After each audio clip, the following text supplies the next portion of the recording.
for arranging a very important meeting of young scientists online meeting on climate change and earth system science. It's imperatively very important. I congratulate TWAS and Nepal Academy of Sciences for arranging this.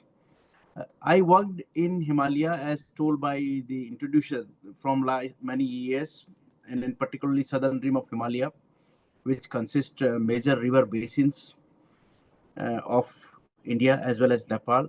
And we are trying to look on to more aspects related to physical processes as well as the social science over this region of Himalayas. Himalaya is a very unique, massive protruding outside the globe, and it's a kind of a nature's laboratory which consists of all the subjective dimensions to be evolved, studied, and implemented over the region. And there are earth system science geologists who will tell that when Himalaya came, and that is the time when monsoon in the Indian subcontinent came, which brought in the moisture from the southern oceans, and hence the lifeline for Indian summer monsoon. Simultaneously, we have a winter weather, we have a northeast monsoon, reversal of summer monsoon, and so on and so forth. Simultaneously, when we climb to the Himalaya and along the elevations, role of Himalaya is very unique, and it's not homogeneously distributed. Processes are heterogeneous, land use, land cover is heterogeneous, topography is heterogeneous, and this brings in the tectonics, geology, geomorphology, ecology, biodiversity, and so on and so forth. Keep on this kind of complex east-west distribution of Himalaya, it has a many kind of connotation when you are talking of climate change in particular. There are various aspects of science, dimensions, social science, physical science. This where Himalaya is a kind of very important figure. Let me start with the very fundamental basic understanding of climate over the Himalayan region. I'm not talking of weather. Climate generally varies when you go east to west and north to south. It's very easy. I think I'm not telling any new thing on this aspect. It changes. We have Western Himalayas, which are comparatively drier. We have Eastern Himalayas, we are comparatively wet. Having said that, these two climates bring in very different kind of regional flavor, regional characteristics within the same Himalayas. In western side, we have a drier atmosphere. We have a less amount of rainfall coming comparatively, more amount of coming in winter, not in summer. In eastern side, we have more amount in the Indian summer monsoon, less in winter time. In central Himalaya, we get western disturbances as well as the Indian summer monsoon also. So both the precipitation types we are getting, and these both precipitation types are feeding to the respective downstream rivers, which are going to the downstream habitat, society. So there are a lot of impacts also there. In the context of the climate change, I surely know many people before me might have spoken on the ecosystem, biodiversity from various angles. What I would highlight to say is that there are very huge interactions of topography with ongoing flow, fluid mechanisms are happening, which are bringing a lot of changes in the context of Himalayan variability on the precipitation. When we are entering from the western side interacts with the Pir Panjal, Great Himalaya, Ladakh, Jaskar, and Karakoram, and then the Karakoram Suchar zone. We have western disturbances, and those western disturbances sometimes are arriving in the central Himalayan region also in the time of as low as in the month of May. Sorry, I don't have any presentation. I am just going with my notes, which I prepared for the present conference. I'm sorry if that is an issue. My apologies for not having any presentations. Further, when these interactions are happening up there, a lot of sediments are coming into the rivers, which finally are going to the ocean. So there are various kind of interaction happening. There's a physical interaction. Another important interactions what we found is the plant interaction. In the central Himalaya and in Nepal also, we found that pine and oak are interacting with each other. That's very important finding, where pine is taking over oak. Why? Because most of the climate change over the Himalayan foothill is drying, and pine, when taking over oak, it is changing its microclimatology, because oak is more water intensive plant than pine. Pine needs less amount of water. In general, what I want to say that most of the elevations where vegetation exists beyond 3000 meters, we don't have much vegetation because moisture doesn't go beyond 3000 meter, except in case of cloudburst, in case of heavy storm, which the energy can pull the moisture beyond 3000 meters. We have only precipitation either in liquid form or solid snow form. Otherwise, we have vegetation mostly till elevation where we have available moisture, because vegetation and moisture both need each other to grow and simultaneously evapotranspirate to the free atmosphere. So we have a more pine covering the oak, and if this happens simultaneously, it will impact the adjacent atmosphere fluxes, because oak has a different micrometeorology than pine. And that it happens, then there will be a more impact on the forest fires. I'm sure in the Nepal forest also, some of you might have seen that dot of foreign forest fire are increasing. Most of these mechanisms which we found are happening between 1000 meter to 2000 meter elevations. Below 1000 meters and above 2000 meters, your interactive physical processes are least less comparative to 1000 to 2000 meters.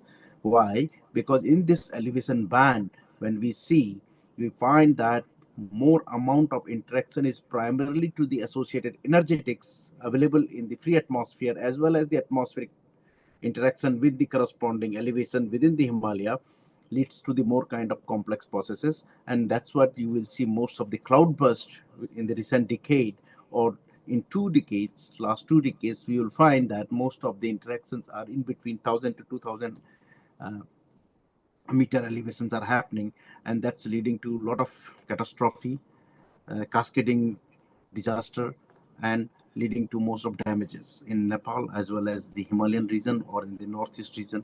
This year also we saw a lot of intensive rain.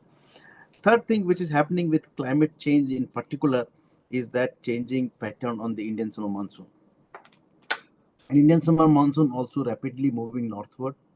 Sometimes in the month of June, we saw a couple of incidences happen in Pakistan flood, Kedarnath flood, Jammu and Kashmir flood. In northeast, we have Sikkim this time.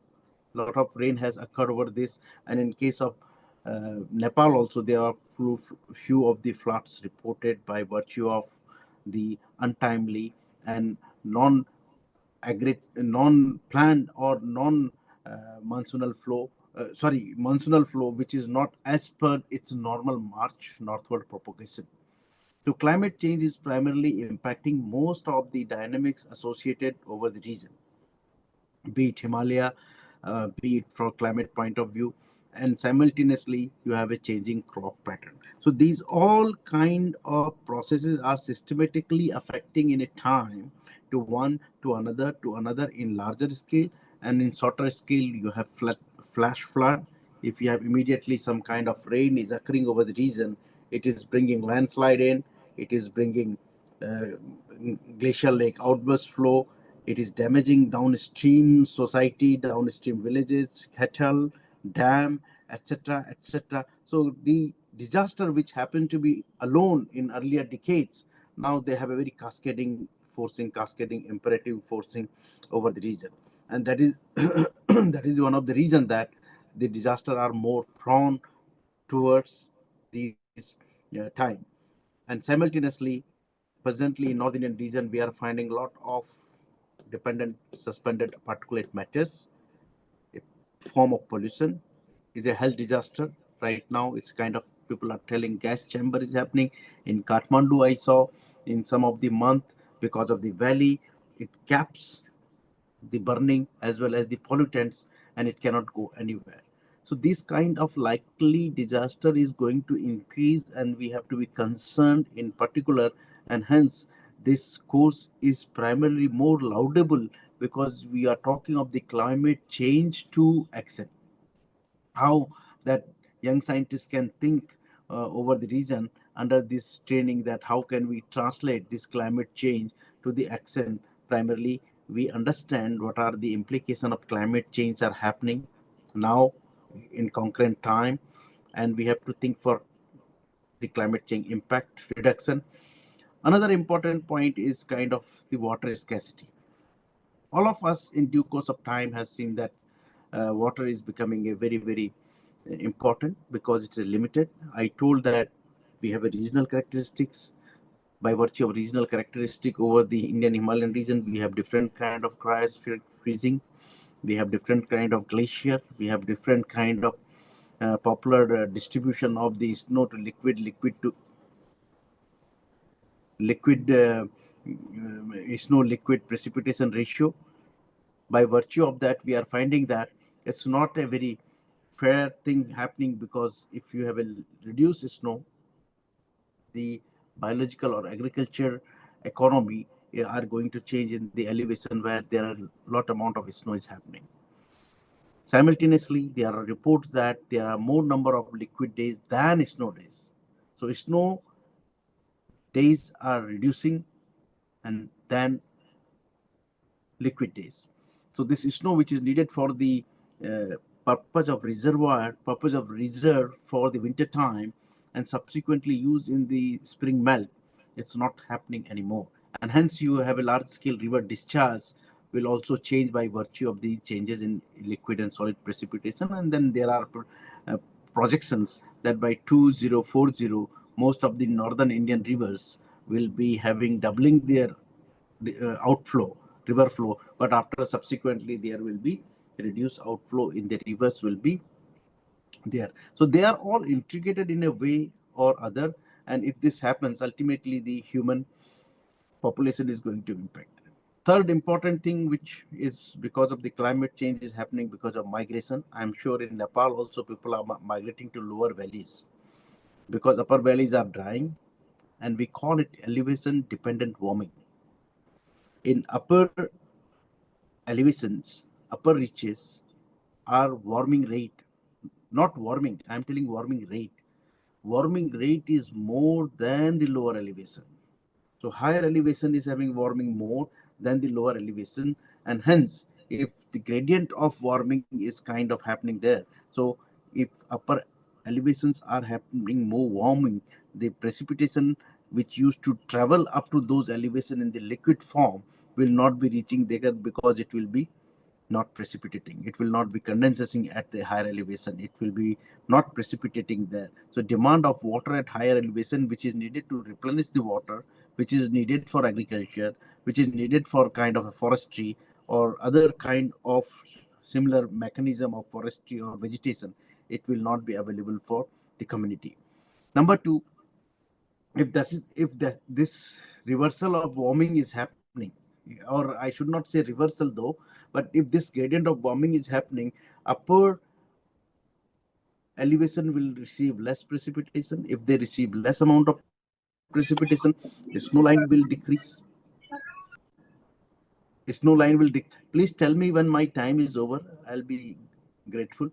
So snow line will decrease down. By virtue of snow line will decrease down, you will have a decreased vegetation line also will occur over this region. So if that is the way, if it is happening, so you will have more amount of forcing which needs to be looked into by policy and planning for the governance and projection of the purpose.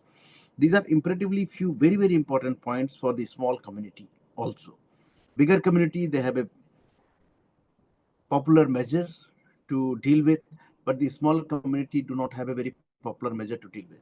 So imperatively, it becomes more hard for the system to consist these kind of abnormality and these kind of aberrations to adjust with, where we have the less amount of weak population living over these regions. So in mountainous region particularly, These are very, very impacts are seen. I seen the northern Himalayan region. In case of Ladakh, we are finding the glaciers are depleting, glaciers are melting with a more exorbitant rate. If that is happening, we have a crisis of the water table. You don't have a replenish of water. Simultaneously, your winter weather, western disturbances, they are also splitting. They are no more as intense as they used to be in the winter months. They are spreading in the month of March or April. There is a delay in their time. In monsoon also, we see that the monsoon precipitation is mostly moving to August, September. It no more the June, July. So there are various intertwined problem associated with these processes because of the climate change. Because climate change means we have more energy available in the free atmosphere because of the increased temperature. Sea surface temperature are increasing, hence we have more amount of pushing the energetics from the free ocean. We have more moisture is coming from the free ocean. I know in Nepal many people may not be so much concerned about the tropical cyclone, but in India you see tropical cyclone which used to downfall. Waterfall used to be in Orissa coast as soon as it used to enter from the Bay of Bengal. Now the same tropical cyclone are going up to Bihar, Jharkhand. Not only they are going to the Bihar, Jharkhand, moisture is also supplied to them till Bihar, Jharkhand. Lot of amount of precipitation is received. Why? Because SST is warming. And because of that, there is a lot of energetics freely available for this tropical cyclone to keep moving, moving and moving. And so is the moisture is provided. So many kind of these kind of physical processes which are linked to the fundamental energetics available in the free atmosphere are trying to change because of the climate change. Few examples of extremes you have seen. Few examples of forest fire you have seen. There are more forest fires are happening. There are more number of cloudbursts are reported. There are more number of floods are reported. If you would see in your area, southern rim of Himalaya, including Nepal, India, and even Pakistan, if you would see that more floods damage are there. And not only that, flood damage are there because of the climate warming. Your most of the soil are drying. This drying soil under the cover of the rain, or when it gets the fail the anchorage, it is landslides are more in the number. So these are the few critical comments I have to take provide.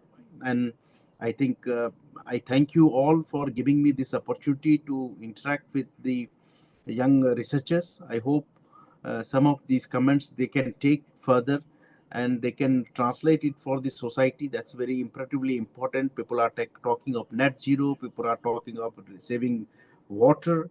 Mountain biodiversity is already declared from various hotspot region. So this will be a very good. And I thank you very much. And I'm again apologizing for not being physically present and not being able to provide any kind of sort of presentation per se. Thank you very much. Thank you so much. Thank you so much, Professor Dimri, for such a wonderful presentation. A talk which actually needed, because for the last days we have been discussing a lot about climatic change and atmospheric circulation of synoptic scale. And then I think now the youngsters would be able to connect yesterday's presentation of Professor Prabhu and Parminder's presentation, Dr. Parminder's presentation, which he gave why the tree lines are shifting and many other presentations. So I think it has, you have given the in-depth knowledge of how the monsoon system is behaving, just not behaving, and how it is changing through the time in the present time, westerlies and Indian summer monsoon both. So it's such an enlightening speech from your side. And I would like to thank you again for this wonderful presentation. And now the floor is open for any sort of questions if you have with Professor Dimri. I would like to invite the questions from the youngsters. Yes, please.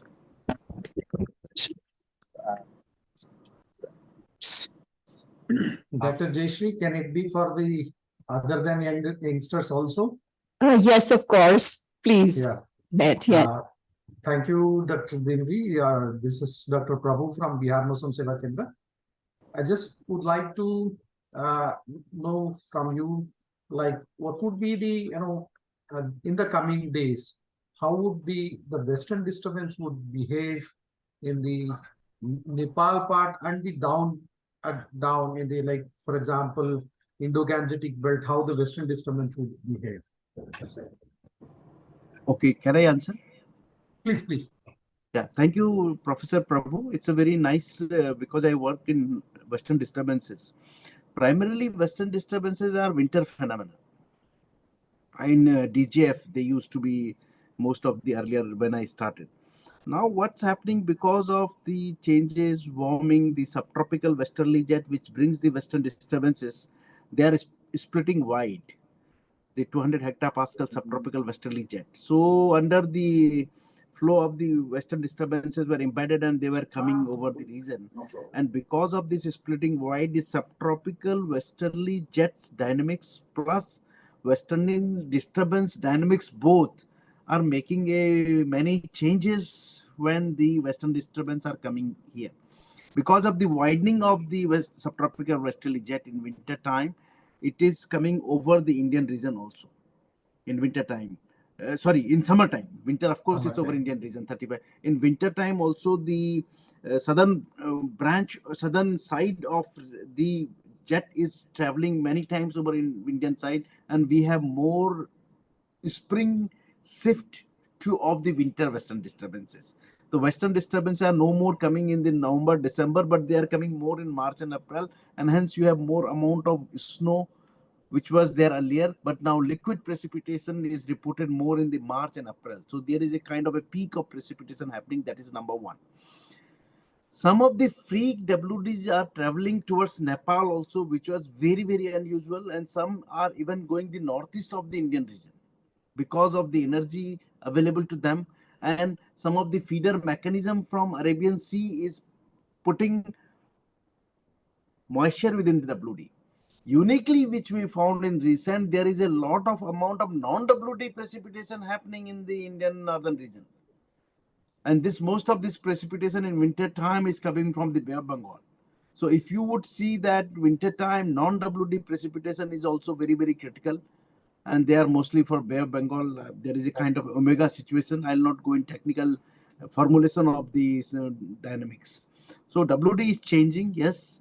And there are quite a good number of studies, including mine, that WD are happening more in the March, April now. Thank you, sir. I hope I could answer your question, sir. Yes, sir. Yes, sir. I mean, it's a very, I learned, I got a lot of information from your answer. Thanks very Thank you, much. sir. Yeah. Thank you, sir. And you're an authority on the WDD. I know. No, I am not authority. I'm just. I wanted to hear from you. Thank you very much. Thank you, sir. Thank you so much. So one question from my side, as you says that during winters the moisture which is coming from the northern side, which is coming from the northeast side rather from Bay of Bengal, is it the northeastern monsoon, winter monsoon, which is now coming up to the west? Is it that? My coining of Indian winter monsoon is not appreciated by many school of thoughts. Northeast monsoon, which I told, it's primarily October, November monsoon, which is going in Tamil Nadu coast. Okay, I'm telling winter monsoon is DJF, WD plus subtropical westerly jet. Many people don't recommend that though. But anyway, this is research fight, so I'm not arguing that here. So this is primarily not northeast monsoon; it's absolutely winter monsoon. Okay. So you should not say with northeast monsoon anymore winter monsoon. As per conventionally, people tell winter monsoon. So I have shown in one of my work that winter monsoon is primarily the dynamics of the DJF, where a lot of amount of precipitation is because it is also a reversal of wind. And simultaneously there is a temperature gradient because frontal system is working. So that is the winter monsoon. I prefer to say that, not the northeast monsoon. Okay. Just to clarify.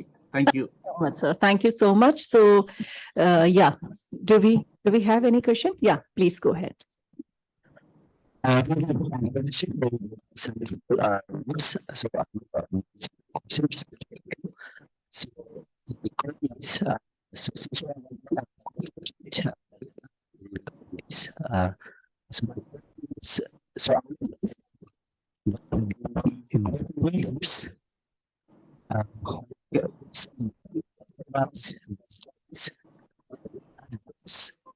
climate change issues seriously.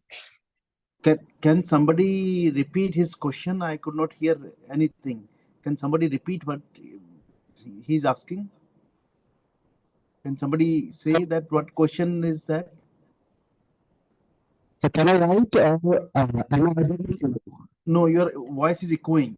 I'm sorry. Can I clarify? Can you hear me? Yes, I can hear you. Yes, yes, yes. Good. Mr. Pavan Neupane, who is our scientific officer at NAST, he is asking one question is, of course, everybody knows and everybody talk about the climate change, but the world is already divided and this polar world. Do you think COP28 will address the issues of the climate change that we are talking in this conference, or maybe we are, facing the issues these days? So I think if I am correctly catching your question, this is the point you want to raise. Yes, thank you. Yes, yeah, it is a very interesting question. Primarily now time has come to act on the climate action actually. Various meetings are happening, COP is there, various forums internationally are there, various government are doing. And also, if I say so, I could see there is a changes, but there is very subtle change happening in our subcontinent than other countries. Other countries have adopted much larger measures, if you would see that by yourself. And if I rightly understood your question, that there are climate action changes need to be done. We have lot of awareness has come. I know very many of my good friends from Nepal. They have studied with us, Jagdish Karmacharya, from DGM Archana, that Arun Bhakta Sreshta. These all people I have studied together abroad. So you see, the understanding is very much there. Now the how you translate this for the purpose, we have to break the like I give you one example. I work on the Himalayas. Now I don't have the Nepal data. When I tell my ministry, without Nepal, how can I study in Himalaya? I go to central and then I go to northeast. In between, I have a gap. Right. So I very oftenly tell that for certain purposes, we need to have a knowledge sharing. If we cannot share the data, we should share the knowledge, and that we have worked in many university also, Tribhuvan University, I think Deepak Aryal is there, Professor Aryal is there. So we are working to break these kind. So my take on is that rather than questioning, I know it's very difficult, but we have to keep working for bringing this at the ground level. And I hope now Nepal Academy, Professor Madanlal Sreshta is a very good friend of mine, monsoon expert. Many other people are there. I hope we will be able to do it. Is that what you are asking? Thank you, Professor. Thank you, sir. Thank you, sir. Yeah, thank you so much. So we are really pleased to, it's an honor to have you here for the concluding remarks. So I would like to close this session for today and the entire meeting, I think, with the final notes. Yeah, vote of thanks from the Secretary of NAST. So after his vote of thanks, thank you. Sir. Thank you, Professor Sri, and then everyone here. I would like to, first of all, my part is going to thanks everyone be present here. So I would like to thank you everyone who have nicely contributed, bring all the scientists from around the globe and connected in the two different ways. I think we are talking about the young scientists. I think I have seen many young scientists has been participated, but at the same time, I have also seen that there is experience sharing from the experience professional or maybe the professors and other people's here and there, even virtual and online. And of course, it's a very difficult to host any sort of the conference organizing in the physical mode as well as the virtual mode. But I believe that it's a grand success that you have nicely coordinated in both sector. that you all combine together in a very nice way. At the same time, I have also seen another two duos. One is the climate change and another is the earth science combined together in a very nicely synchronized form of the conferences here. And I'm very sorry that I couldn't attend to everything. Some of them are what I have asked is being looks like that Professor Timri has recently summarized whole conference. It looks like that we are talking about the Himalayas, we are talking about the regional sectors. So in that sense, I'd like to thank everyone who have present here, and basically I should have to be very much thankful to the TWAS Central and South Asia regional partners who have nicely came up with us to have the agenda that we better host one conference and we being able to do it. And at the same time, Jawaharlal Nehru Centre for the Advanced Scientific Research, Bengaluru, India, which has also been quite supportive to host this event. And of course, the Third World Academy of Sciences who have came up along with the UNESCO and other agencies to bring all these scientists, young scientists, basically to meet together in the 3 days long conferences.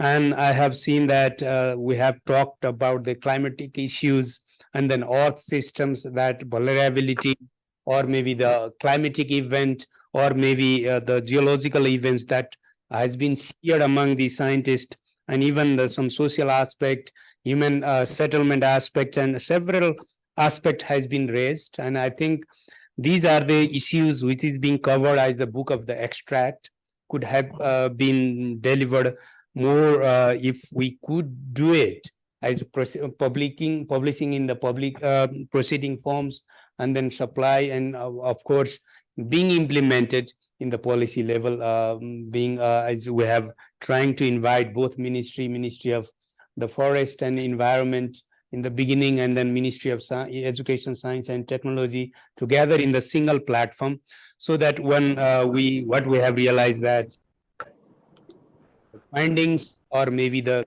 deliverables has been shared in these conferences could be implemented in these two sectors for the future. A youngster who can come up with the nice idea, listening some senior professors, then continue the research activity that the youngster has been conducting so far. I think in that note, I would like to thank everyone who have contributed to host this event as a grand success. And basically, I have seen the three figures to make it materialize and being a success. Professor Bishalnath Upreti, Professor P.K. Jha, and then Jayashree Madam have nicely contributed to conduct these workshops. And of course, I have seen all these peoples who are supporting from the backdrop, from the NAST and other sectors. They are also deserves to get thanked from our Nepal Academy of Science and Technology. And I am very much thankful to the Madam Pramila Bajracharya, giving her ample time, even after the Friday evening. She came all the way from Ministry to listen us and to instruct us and to give kind of the knowledge sharing what she's have to continue in the future. As small note, she has told the young researcher what the message is that Jayashree Madam asked from her. And seeing and being part with the women scientists together in the sharing the same platform, I am also feel very privileged and very much thankful, giving me that you allowed me to conclude the sessions and expressing the word of thanks from the Nepal Academy of Science and Technology side. And I think this is so much hectic for you all, and you have spent day and night, and me being already late, so I wouldn't like to kill more time saying so many things. But again, thankful to everyone present here, and looking forward to collaborate and cooperate and co-work together in the future to save our life, to save our the climate or maybe even though we are not, contributor, but we are being suffering. So I think we all scientists need to work together. As Professor Dimri has nicely mentioned that the India, Nepal, and the regional partners need to work together, because if one work only from their side is not being complemented, and then there will not be whole system contributing to conserve the nature and the system or earth system or whatever it is. So I think the collaborations is the beginning, and we should continue to organizing such kind of the event in regular basis. And I would like to Jayashree Madam and Professor Bishalnath Upreti and PK Jha sir, who have taken very special initiative to make the things materialized. Thank you very much. Thank you.